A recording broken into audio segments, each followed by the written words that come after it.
whether it's from the state government or whether it's from the central government. Unfortunately, there has been a lot of lip service has been done, but on the ground nothing seems substantial, which has been I would say, provided to stakeholders.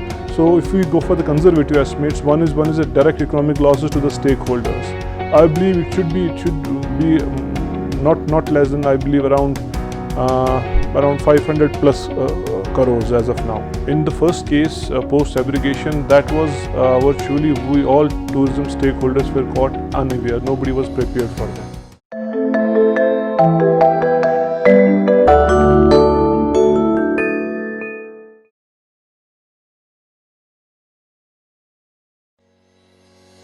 I'm Ashfaq Siddiq Dag. In present capacity, I'm President Travel Agents Association of Kashmir. In short, it's fondly abbreviated as TARC. This is basically a travel agents and tour operators association with a large membership base.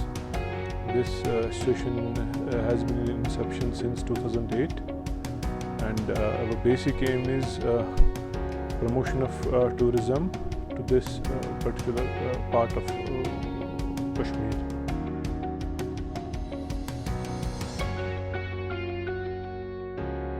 See, as far as J&K is concerned, in particular Kashmir, we had an entire set of two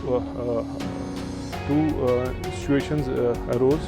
First is when we recall the abrogation of Article 370, that's post-August, and the current pandemic. I would call it a double whammy. In the first case, post-abrogation, that was virtually we all tourism stakeholders were caught unaware. Nobody was prepared for that. Business had started to flourish. It was on the vertical increase. In fact, an absurd order just came up that all tour operators, we were instructed that what all tour itineraries we are currently attending to need to be cancelled immediately, and any clients present in the valley need to be immediately sent back to their respective native places. Hotels had complete booking, houseboats had good bookings, incoming bookings. They were also served with the same notice that within 24 hours they need to vacate their accommodations and proceed back to their native places. Now, if you see the current pandemic, definitely it was not somebody's doing, but in fact it came as a bolt to blue for already our ailing industry. Now, as far as post-August situation is considered, because we are stakeholders are nowhere responsible for that crisis which took place post-August, and if you see in present time, today it's June, almost 10 months plus, our economy has virtually shattered to its last ebb, I would say it. And all the stakeholders, be it tour operators, travel agents, houseboat owners, hoteliers, transport sector, which is affiliated to tourism industry, and its allied sectors where vis-a-vis handicrafts is there. And because tourism has a trickle effect, right from the day a tourist arrives in the valley, whether it's your local transportation, your local shops, your crafts, your cuisine, your places of accommodation, then places of leisure, they all I would say roll together, wherein it provides a livelihood to each and every segment of the economy.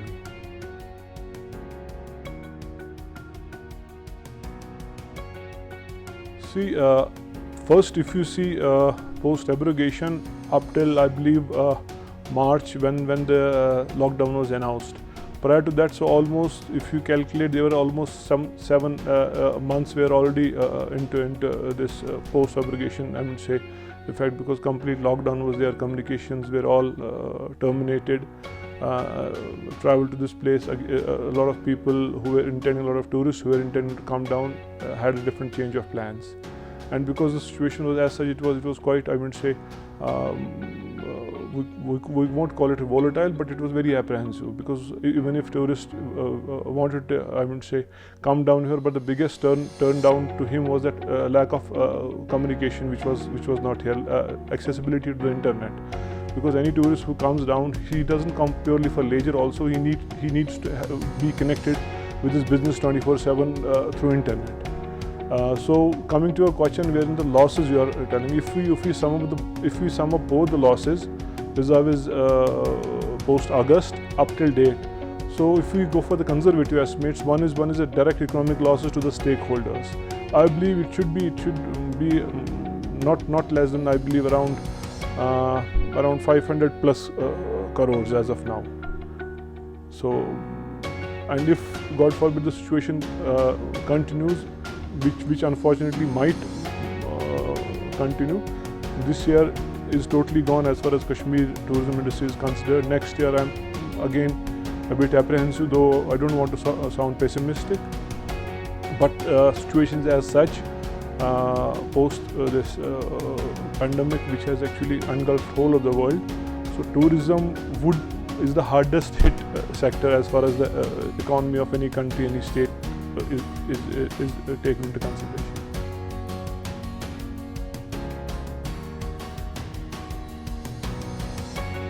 See, unfortunately they haven't come, and I believe they don't have any active plan as such, whether it's from the state government or whether it's from the central government. Unfortunately, there has been a lot of lip service has been done, but on the ground nothing seems substantial which has been I would say provided to stakeholders. If you see the post abrogation, because that was a situation which was created by the tourism stakeholders, or for that matter any local who belongs to this place. So it was a scenario which was created by the government, and I believe government has to be responsible for that sort of situation wherein the economy of this place, especially tourism industry, got hit very hard.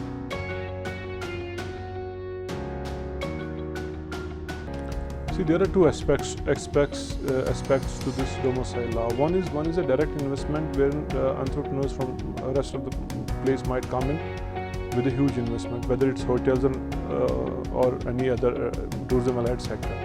So that way it will have greater implications, because I'll tell you, as a local entrepreneur, a lot of people who are affiliated with this industry from generations together, and recently new entrepreneurs have come down who have invested heavily, whether through their own savings, and even in fact they have a huge, I would say, loans which they have taken from the banks. Under this consideration, that definitely it's an industry which is always on the vertical, and definitely it will have a good impact as far as the finances are there. Then second would be your workforce, right from the skilled laborers or unskilled laborers. Supposing I'll just take an example, whether it's a hotel or a houseboat or a travel agency, you will have to have both, I would say, skilled as well as semi-skilled workforce is required. Now once this is done, we might have greater, I would say, influx of the people from the outside, who will definitely enter this job market.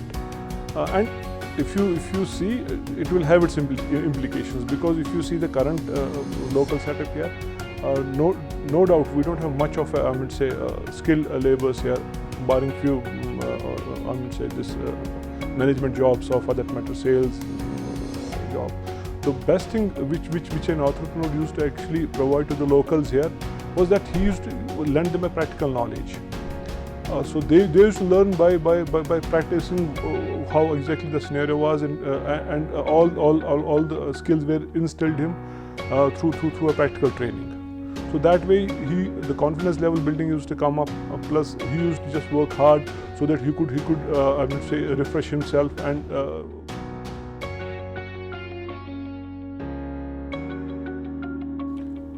See, first and foremost, post abrogation, what was scenario was created almost for 6-7 months, wherein we had almost zero bridges, even if we have a zero bridges now. But if you consider last 7 months, it was a scenario which was inflicted from the government's end, not from the local business community or any local who are residing here. So that losses that was inflicted needs to be compensated in letter and spirit. And as far as this current pandemic is there, now it has become a world scenario.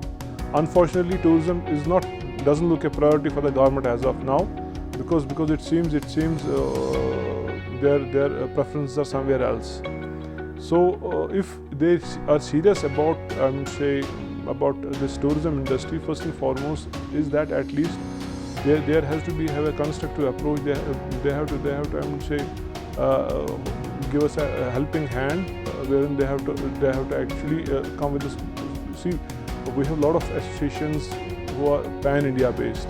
We have off and on, since that pandemic broke up, since the tourism got affected, we have been giving proposals and different ideas how exactly we can start limping back. Now, if you see the current scenario, I have actually summed up in 3 letters. First would be survive, then another would be revive, and lastly would be thrive. So first and foremost, if an entrepreneur doesn't survive, fine. So ultimately, when you see he cannot revive, and God forbid if he doesn't revive, he cannot thrive. So considering the workforce which a tourism industry employs is huge. Now, if I see conservative estimates, the direct employment which a tourism industry in Kashmir provides to the job market is at least, if I see the conservative figures, it's at least 5 lakhs. And if you see the trickle effect of it, at least you will have to add another 5 lakhs. So in totality, 10 lakh jobs being I mean say washed away. You can well imagine the scenario. We're talking about 10 lakh families, and a family, if you see on average at least 4 to 5 members in each family, who are solely and dependent on his, whether majority of the families are single bread owners, and you have to see their medical bills. You have to see how they survive, even if they will be able to at least have a 1 square meal a day. But considering the current situation, it's quite grim. So government has to come with the policies, and there should be a serious effort to the outreach to the tourism industry.